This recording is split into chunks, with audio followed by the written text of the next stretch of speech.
coming from a Baptist background, is that right? Yeah. You're a Christian Baptist, and Christians obviously have this deep love for Jesus.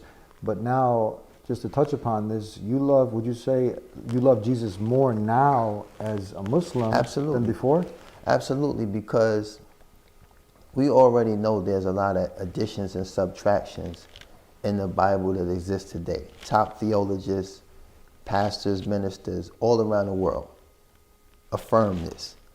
Even if the followers of this, or this faith deem it to be untrue, the reality of it is those who are most versed in understanding the text that's present today, that there's been alterations. There's been things taken out, there's been things added, so on and so forth. But the one thing that remains exclusive all throughout the Bible is God's right to be worshipped alone without any partners, without any interceder. And then the messengership of Jesus, becomes something very, very significant and, gravitational for the Muslim. Because now, if you came from a Christian background and you had your confusion or your doubts about whether Jesus is worthy to be worshipped or followed, right? Whether he's worthy to be worshipped or is he worthy to be followed? Because that's the confusion. His existence is not the confusion. We're not confused about his existence. You know what I'm saying? But growing up as a Baptist, my confusion was whether or not he is to be worshipped or is he to be followed. Because we used to say statements like, well, what would Christ do? So these are statements saying that, okay, whatever he did, I should follow it, right? Because you can't say to the one that you worship, what would he do? I don't know. You know what I'm saying? If my intention is to worship him. But if my intention is to follow him, then I have to investigate what he did, what actions he performed, or what he implemented when adversity hit in order for me to follow him. So becoming a Muslim, it becomes abundantly clear that he was one of the most beloved messengers to Allah. And I can't be a Muslim unless I believe in Jesus. I can't be a Muslim unless I believe in his immaculate conception. I can't be a Muslim unless I believe that he's the word of God, meaning he's the manifestation of the statement be, and there he was. Amen, brother. Not the walking, talking, breathing, speaking word. He's the manifestation of the statement be, and there he was in the womb of a virgin. So now all this clarity only increases your inclination to this beloved messenger. And knowing that today, even as a Muslim, I'm following his methodology. You know what I'm saying? So now my love and appreciation for him has grown and multiplied. And this is what brings a lot of Christians to Islam. Outside of other things that Allah chooses to change their hearts. But when it comes to like a studious perspective or, analyzing, certain doubts, like I said, or confusion, this clarity is what makes people who come from this previous belief come to Islam. Yeah, let's touch upon that Tawheed, because as a Christian, a lot of Christians, they follow along, they come in, jump in Sunday, and go through all the musical, instruments, everybody's dancing, singing, clapping, and then, when it comes down to this Trinity, right, people are confused, right? But, my father did it, my parents, and I'm just kind of blending in, you know what I mean? Absolutely. So you went through that also, I'm sure, and you know a lot of people. But when you come down to the clarity of Islam, for the person that this is the thing that did it for me, really, one of the things along with the evidence, Qur'an has the evidence that it's from the divine. It's not blind faith, right? If you prophecies, miracles, there's no way that this book can come from a human being, it's from the Creator. Absolutely. So now when you look at, the pure monotheism, right?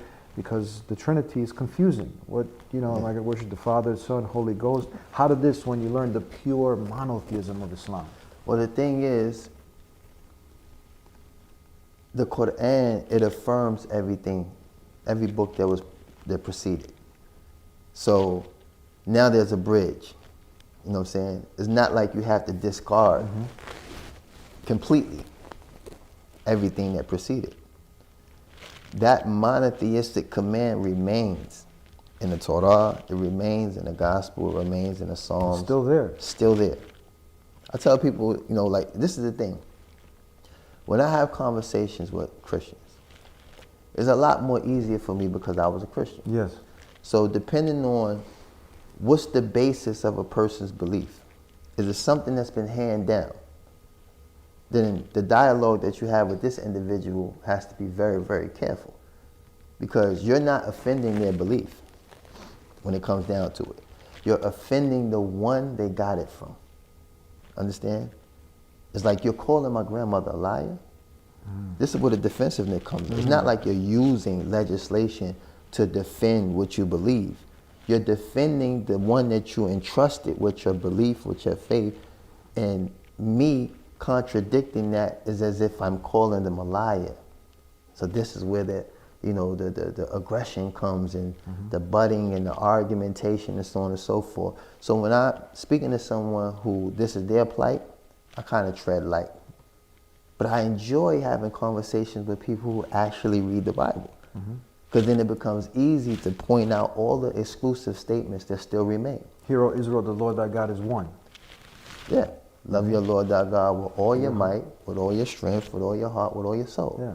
Not 1/3 for Mary, 1/3 for the Holy Ghost, 1/3 for the traveling St. Patrick, 1/3 for... No. He said all. That's Tawheed. Yes. That means singling out Allah or singling out God with all of these different characteristics. And the Lord's Prayer has Islam in it. O our Father who art in heaven, Yeah. hallowed be thy name, thy kingdom come, thy will be done. This is Islam. Yeah, absolutely. Yeah.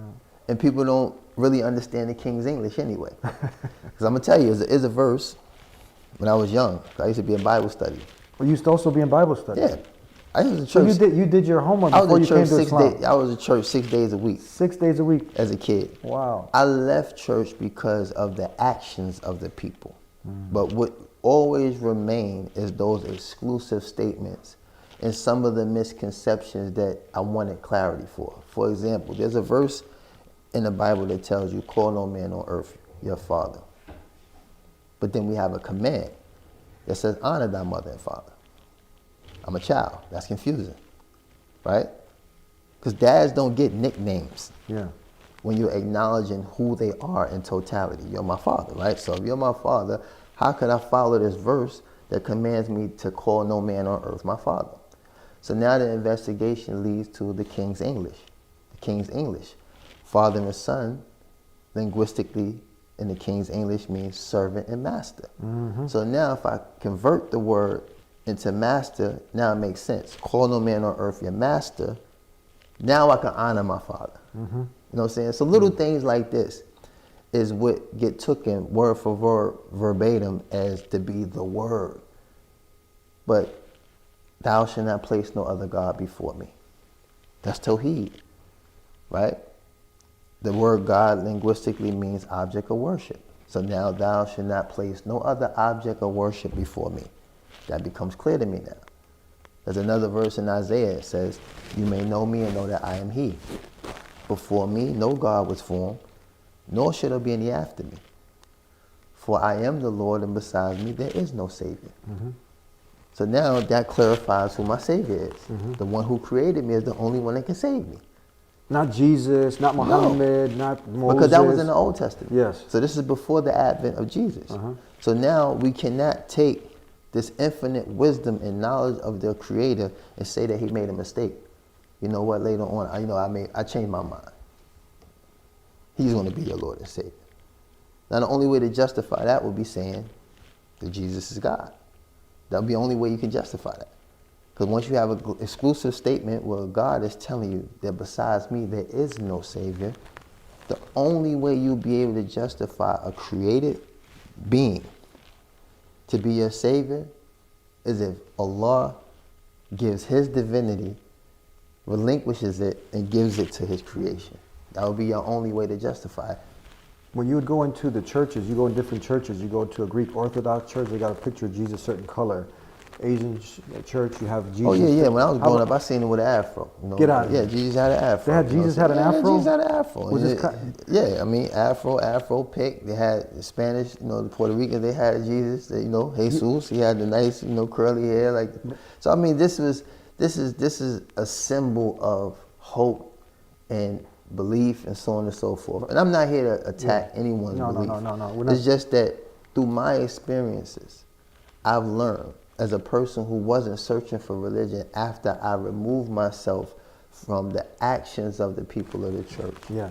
And what I learned from the Bible and whatever misconceptions I had, I could never get answers. I would ask, because I mean, if I'm here, present every day, I'm studying, I think I deserve the right to get clarity when I'm running into certain things that are, not clear. So that became a trial for me. And then, alhamdulillah, like I said, later on in life, to be able to find Islam and be able to find that everything that was revealed before is affirmed in this book, I would have never been able to have a conversation with a Jewish person today like I can. I would never have an opportunity or ability to have a conversation with a learned Christian person, whether they're a preacher, theologist, whatever. I can have dialogue with all these people from one book. No one can say that, like, now they're listening, someone's watching and said, man, this guy wasn't a real Christian. Well, if they say that, I mean, we all entitled to an opinion, you know what I'm saying? But I don't think that anyone that followed Jesus during his messengership were considered Christians. They were considered Muslims. They were considered one who submits to the will of God. That's what Muslim means. It's a universal term. Yeah, that concept was there. Yeah, no one calls people that follow Jesus Mosanites. No one calls people who follow Ibrahimians. Like, these terms never came. Good point. Good solid point. Yeah, until the advent of Isa ibn Maryam, Jesus, the son of Mary, as we acknowledge him. Yeah. You know? So now, God doesn't have a skin color, skin tone, a nationality, a zip code. In Islam, it's clear. Qul huwa Allahu ahad. Allahu samad. Lam yalid wa lam yulad. Wa lam yakun lahu kufuwan ahad. Now we just did something, this is the living miracle. See, like, we didn't plan this. You know, this is like you're reciting that you're not Arab. This is what the language, the sister language to Aramaic. We have it preserved. So you can go ahead and go with someone who's memorized the entire Qur'an, and they can go ahead just like we did with the whole Qur'an, back and forth. See, one of the greatest miracles that we have in our possession today, and I'm going to kind of say this in closing, is that if we were to discard every book that's possessed by a Jew, a Christian, and the Muslims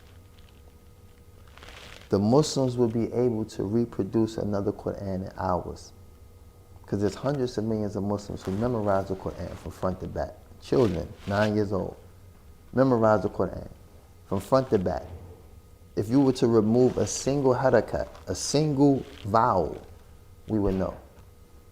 Through reciters, you know what I'm saying, and people, you know, who memorize the Qur'an. Yeah. Those other books will be lost. They'll be lost. Because even if there is a single soul that memorizes the whole Torah from front to back, it would never be to the magnitude of the Muslims, because we recite the Qur'an every day. Amazing. Every single day. Yeah.